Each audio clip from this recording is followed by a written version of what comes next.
I started this video, it started getting too interesting, so I stopped it. But we definitely need to watch this. The business of being hated. And this picture right here is Adin Ross. This video is by Golf Cart. Shouts out Golf Cart if you want to watch this without my commentary. I'm 19 years old. When people talk about controversial streamers, there's almost always one name that comes up first. Adin Ross. Adin Ross is interesting because on one hand, he's top 1% successful. One of the GOATs. But on the other, this is how the internet describes him. Adin Ross is a goddamn idiot. Scumbag. Laughingstock, hypocritical, Stupid, racist, and misogynistic far-right streamer, Adin Ross. To start off the interview, I guess the first question we would have for you is, would you say that online you're hated? Damn. Adin has built an empire on being the bad guy. Why? Controversy sells. And he's right, it pays. You know to be what the though? He funny though. Let me just say that. He's a funny guy. I like Adin Ross. I don't give a f. But when you wear a mask for profit long enough, you eventually forget how to take it off. So what's the most true and authentic version of Adin Ross? Well, I've come to realize that the answer to that question is a bit more complicated than you'd think. To understand Adin Ross, we need to go back to before the controversy rise. Back to when he was just starting to figure out something far more simple. How to get people's attention. Lord, chat, Adin grew Lord, up pay in Boca attention, Raton, Lord. Florida, at least until his parents' divorce scattered his childhood across the country. One year he was the new kid in New York, the next in California, then eventually back to Florida again. If I get 50,000 followers on Vine... But constantly restarting life like that forced Adin to adapt fast. He had to figure out new social dynamics and find new friend groups over and over again. He learned quickly that the easiest way to fit in was to become a mirror, to read the room, make people laugh, and give them exactly the version of him they wanted to see. But you know what though? That's a good trait for him to have, because the fact that like he's been around so many different demographics of people that like he knows how to like coexist. He could be the perfect politician. Let's just say that. He could be the perfect politician because the fact that he knows how to adjust to whatever room he is. He's like a what you call those lizards that change the colors? You know what I'm talking about? They change the color if they sitting on a concrete, if they sitting on a leaf. He's very like, you know what I'm saying, adaptable to his environment. We're bouncing around from school to school. Do you think that that helped you like become the perfect streamer? Like you figured out how to entertain? I think yes. I think being socially uncomfortable, being thrown into the deep end of the pool, you know, it makes you, you know, it really, really does. You see, Adin started off as a kid who was forced to learn how to fit in, and in the process, he accidentally trained himself for the perfect job. When he started streaming NBA 2K from his bedroom, that same survival instinct from school kicked in. He'd read the chat and adjust his personality in real time to give the viewers exactly what they wanted. You guys are going crazy with the subs, bro. And that was the secret weapon that took him from a no-name 2K streamer to the face of Twitch in under a year. Shouts out Adin Ross. Adin saw the ceiling on gaming content and pivoted hard. He quit streaming 2K and rolled out a series called E-Dating that absolutely exploded online. Hey, W. Adin Ross, you know, believe it or not, when I first started streaming back in like what, 2018, 19, I started streaming 2K as well. And it's just a game that I love, bro. Like, it's a game a lot of people love. 2K has fallen off a mountain in the past like 6 years. 2K has fallen off a mountain in the past 6 years, bro. It's because they don't want to listen to the people who play the game, bro. And if that's the case, you want to act like Call of Duty, guess what? You're going to get treated like Call of Duty. You're going to get replaced by another game. Shouts out Arc Raiders. But what made Adin Ross a household name was his streams with rappers. Think of these streams like a late-night talk show. If the host was 20 years old, totally unprepared, and openly flirting with the guests. How big is your dick? Big enough. What kind of Adin leaned into being sus, pushing question? boundaries, making things awkward, and treating platinum-selling artists like they were his actual friends. It shattered the barrier between Hollywood and social media. The internet ate it up. Adin gained over 2 million followers in April alone. We love you, Tekka. He was averaging viewer counts in the 6 figures, and quite literally becoming the future of Twitch.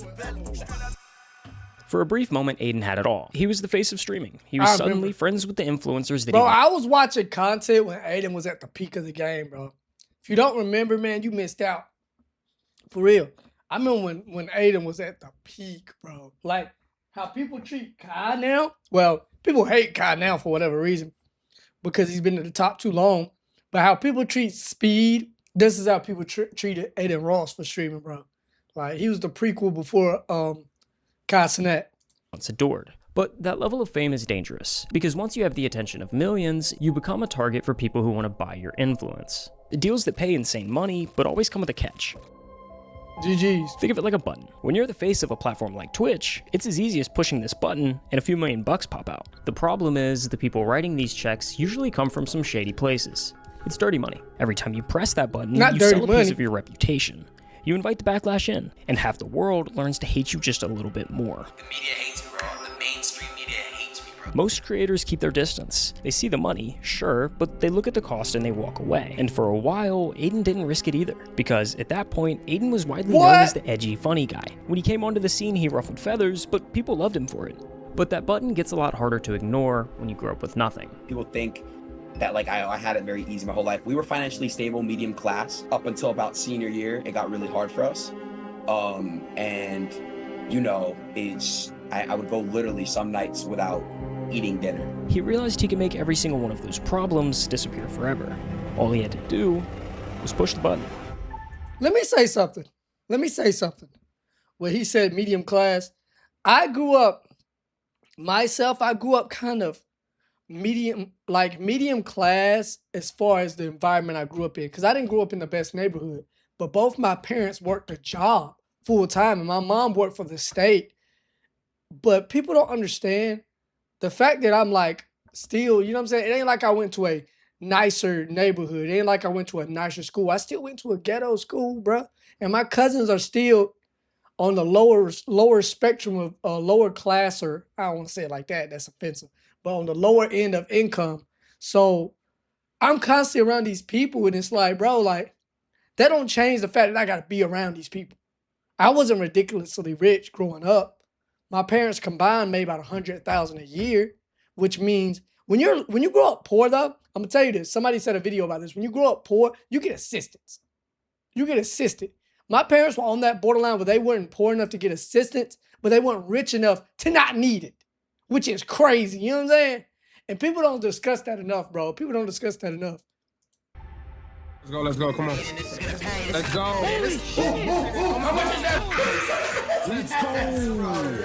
The temptation became too irresistible. Adin took a massive sponsorship deal with Roobet, one of the earliest online crypto casinos. And suddenly, he's gambling live on stream Jack, for insane amounts Let of me money. ask y'all a question. Let me ask anybody that make content a question. Would y'all take a state deal if it was huge, bro? Would you really take a state deal and risk like tarnishing your entire reputation?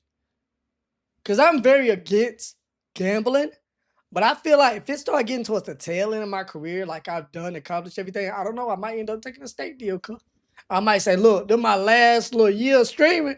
I'm gonna go and take, or last few years of streaming, I'm gonna go take a state deal, cuz. But I wouldn't take it off the gate. Like, Adin Ross took it at the pinnacle of his clout, bro, which is crazy to me. Tens of thousands flying into cartoon slot machines while thousands of viewers watch. The reward was absurd. Leaked messages showed that he was making up to $2 million a month. His Christ. lifestyle inflated overnight. Luxury cars, LA mansions, watches that cost annual salaries. I bought a Lambo before that, which was stupid. But at that time, I'm 19 years old. I want to buy a Lamborghini. That's a lot of money. To show everyone, like, you. The money was quite Hey, literally cuz. life-changing. It gave him the That's a lot of money at a young age, bro. I think if I would have got that money at a young age, I would have done the same thing. I'm not even gonna lie. I've been on that Gabe. What his name? Gabe Farrell. He's like the black whistling diesel. I'd be on that Gabe Farrell time, and I'd definitely go get me a GTR for real. If I make it big on streaming today, I will go buy me a couple trucks and a GTR, bro. ability to support his parents, help his family, give gifts to friends that don't even sound real. This is not my car. Swear my life. This is your house for a year locked. You don't have to worry about rent for a year. That's Now, love. there's a dark side of the button, and we're getting to that. But first, we've got something exciting to tell you guys. So, we started this channel a little over a year ago, and genuinely, promoting it was other- crazy to see how quickly it picked up steam. Yo, golf carts! W golf cart in the chat. But now, almost every day, we get DMs asking us how we write our scripts, or where do you find this stuff. I don't write How no did script, you cuz. find this? You got it, This Joe. guy did his research. You got it. This guy You like got it, an homie. art bar? You've maybe noticed the logo on the mic or the logo in the top that right is pretty corner, dope. but we've recently partnered with WAP to finally answer WAP? your questions. Inside Hold our up. community on What? What Cardi B at? WAP, we're breaking down exactly how we research and script, but we're also vlogging the day-to-day of the channel. You'll see the prop builds, the late-night camera writing costs more than my sessions, salary. and of course, all of the stuff that gets cut out. Like this interview with Adin. We spoke for 45 minutes, and maybe used 5 in the video. The full uncut interview is already uploaded in our WAP right now. We've got big plans for what the space can become, but what excites us the most is that we can actually just make a video without having to stare down the barrel of the YouTube algorithm. All in all, if you want to see the full process of how we make a video, or just want to support the channel in general, the link's at the top of the description. But that's enough yapping, let's get back to the Shouts video. out WAP! Okay, so you blew up super quick, and then you were like pretty well loved at that point. You were edgy, you were a little sus, but everybody seemed to like you a lot. Towards the end of 2021, things kind of seemed to shift. The first thing that we're going to talk about today, easily one of the most requested topics. And around the end of 2021, that's when Kai started going, "Ooh," so it was like, kind of like the tale of two kings. You know what I'm saying? Adin Ross was the king of streaming. I don't care what nobody says. Adin Ross is the true king of streaming. I don't care about none of them old poggers. Adin Ross was the pinnacle of streaming. And then here comes Speed. Well, three kings, Speed and Kai. The tale of three kings. You know what I'm saying? involved was gambling, and a YouTuber, spotlighter, stirs. I had been hearing for a while about how people use Adin Ross as unregulated the human crypto shield for casinos gambling. were Everybody hiring taking some of the gambling biggest deals now. influencers Look, in the world. everybody taking gambling deals now, bro. And it's because of Adin Ross took that first bullet for everybody else. He was the meat shield, bro. I'm not even gonna lie.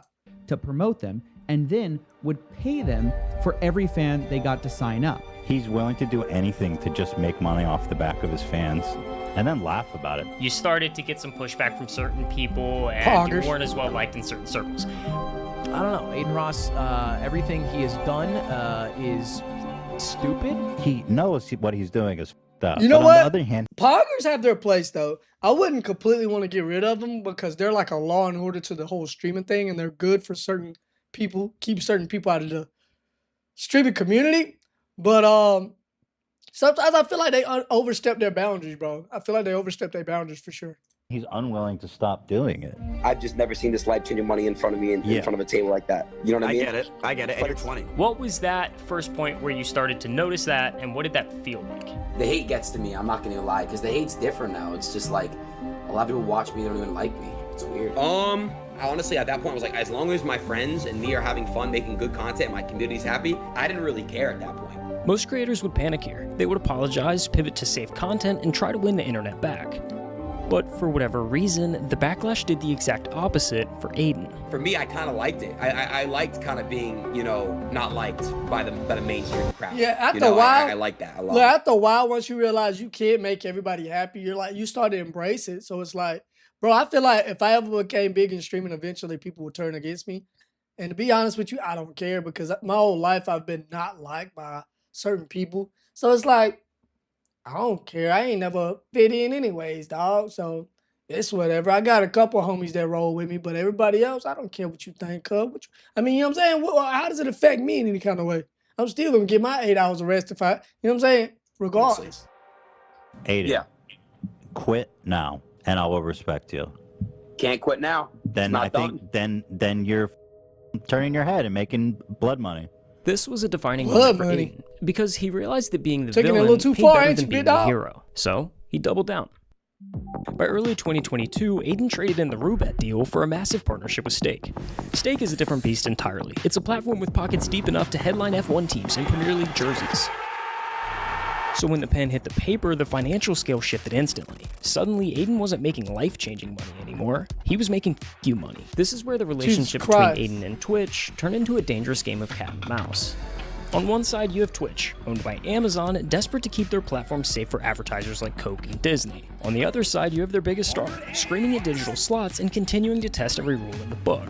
You have to follow policy and follow rules. Now, Adin was definitely the face of it, but he wasn't alone. Hordes of streamers were jumping on the crypto casino's payroll. The platform effectively tore itself in two. Half the top creators were cashing these massive checks, while the other half were screaming about the ethics of promoting gambling to kids. How can You know you what, feel though? good about taking money from people like Shut up, Pokey man!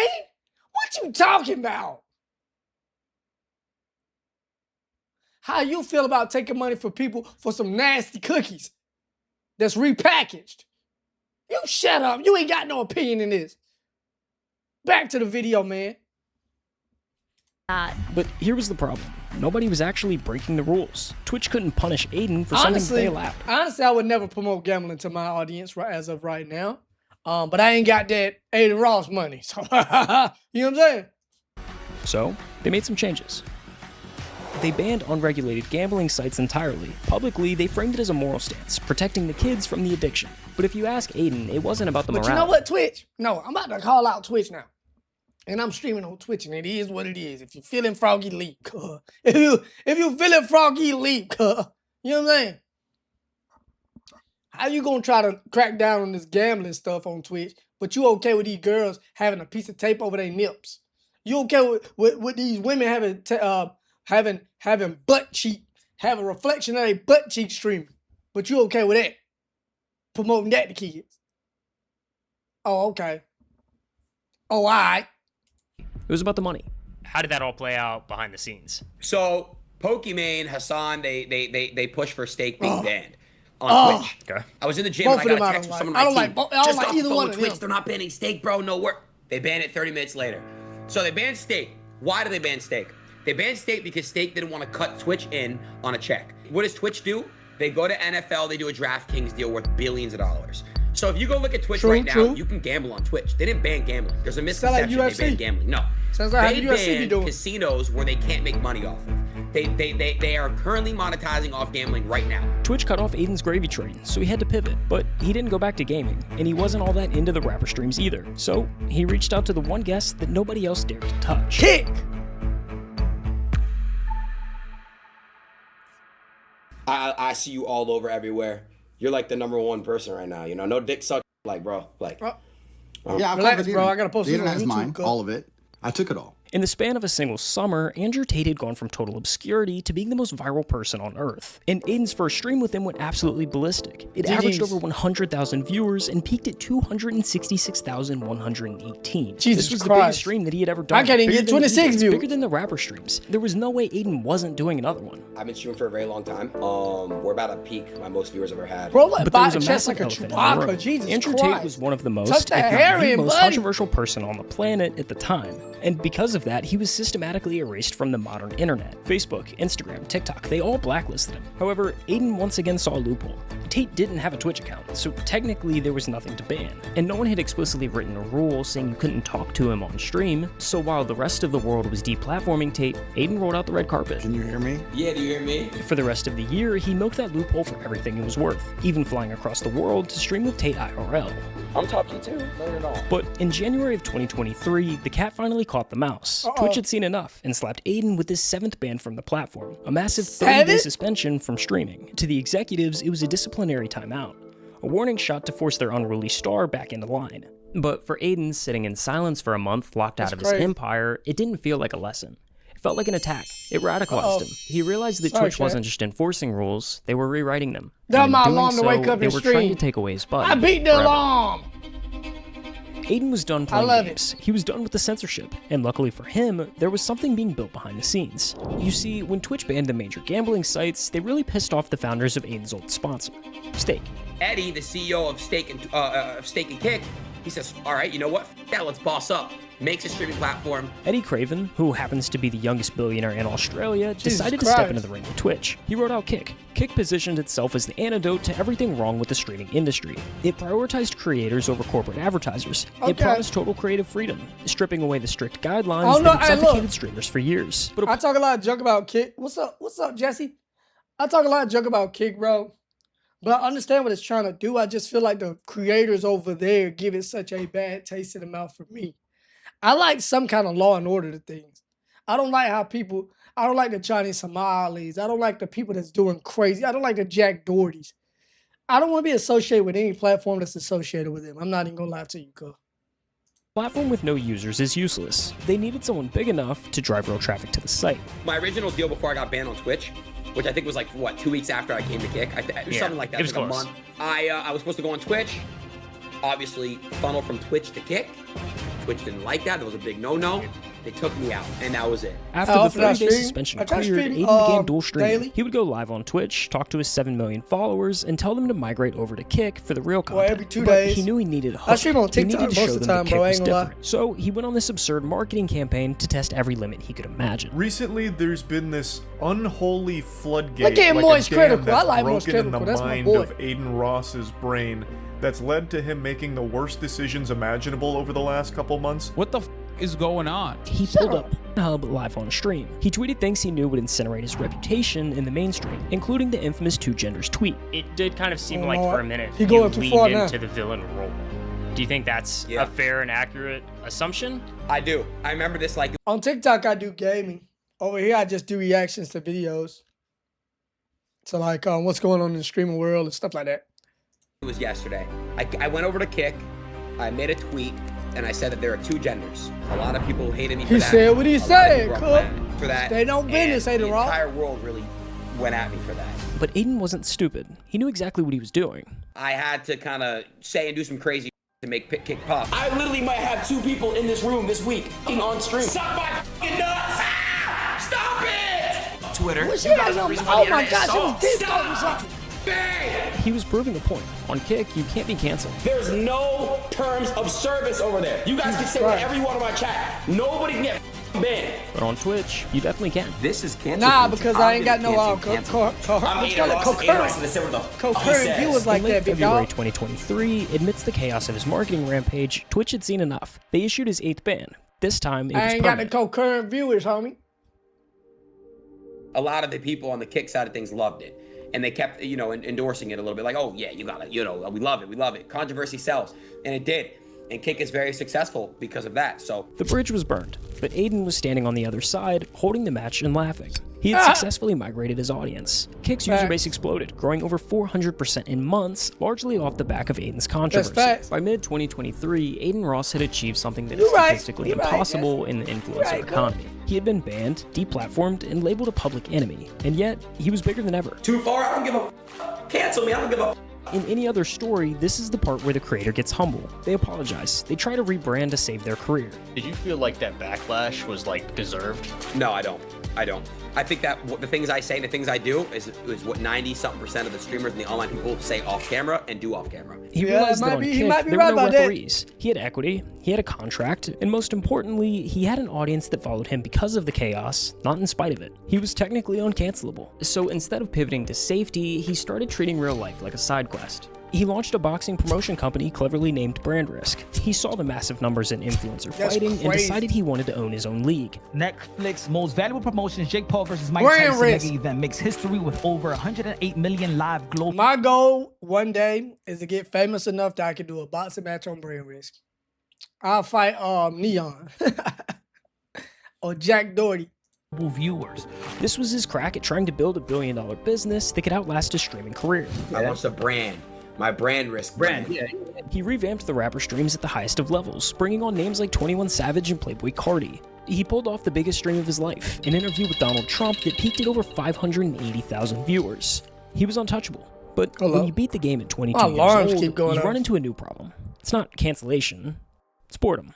I couldn't realize it, but when I was grinding, that was like the peak feeling of me. When I was accomplishing all this stuff. I got this and I got that and I did that and I did this, and I just feel like I've kind of already conquered a lot of the things, like at a really young age. Sure. And what does it feel like to conquer things at a young age? I don't know. I honestly, crazy. man, it's fucked up because honestly, like, that's what drives me crazy sometimes. Like, what next? What do I do now? Yeah, This exactly. explains the erratic behavior we saw. And that's how it feels like. I think that's why Kai feel like the way he feel for streaming. Like he wants to go do like fashion and movies and stuff. Cause bro, when you accomplish so much at a young age, you get bored, and that's understandable. And the fact that they don't have kids or a wife, you can't just hang out with your kids and wife. You ain't got none. You feel me?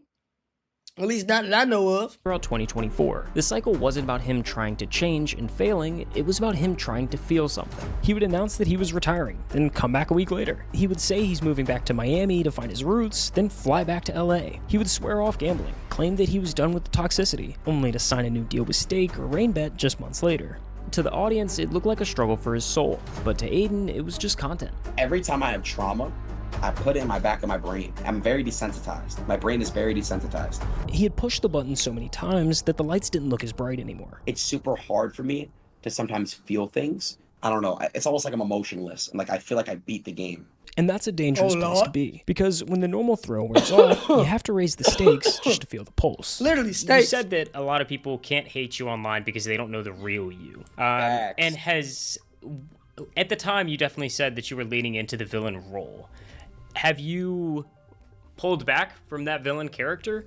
And are you no?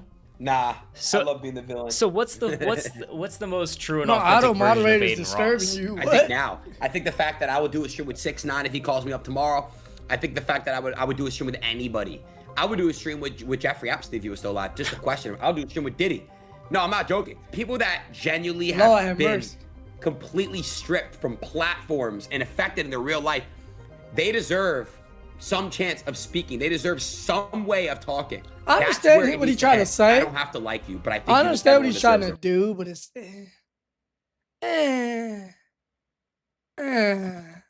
you know. Voice. Yeah, just send it to me, Jesse. As of today, the machine is still running. Adin Ross proved that you can build an empire on controversy. He proved that if you bring enough eyes and enough money, the rules don't apply to you. But the victory looks a lot like a trap. He's admitted openly that he feels like a puppet, a slave to the entertainment. He feeds the chat the chaos they crave because he's terrified that if he stops, the screen goes black. It's like people know me when they see me, but they don't know me. People just will look at me as like I'm like this puppet, this entertainment puppet. Whatever you guys want, bro. I'll do GTRP. I don't care. I'm a slave. GT what? Bro. What do you guys want, bro? I'm a slave. I don't care, bro. I'm a puppet. Whether you love him or you hate him, it's hard to deny that Adin Ross changed forever. I got you. He shattered the corporate safety of Twitch and ushered in a new era of raw, unfiltered, and often dangerous content. Yeah? He built a button that prints money. But the thing about the button is once you start pressing it, it's almost impossible to stop. If you made it this far in the video, I just wanted to say thanks for watching. At the time of recording this, we're at 95,508. I got you, bro. I'm gonna follow you. But hey, what y'all think about that? Y'all think he hit that red button too many times? Do y'all think Adin Ross deserved the respect that he ain't been given? Because Adin Ross is him, and I'm about to subscribe to you, golf cart. Hey, you got a new sub, big dog. Shouts out, golf cart.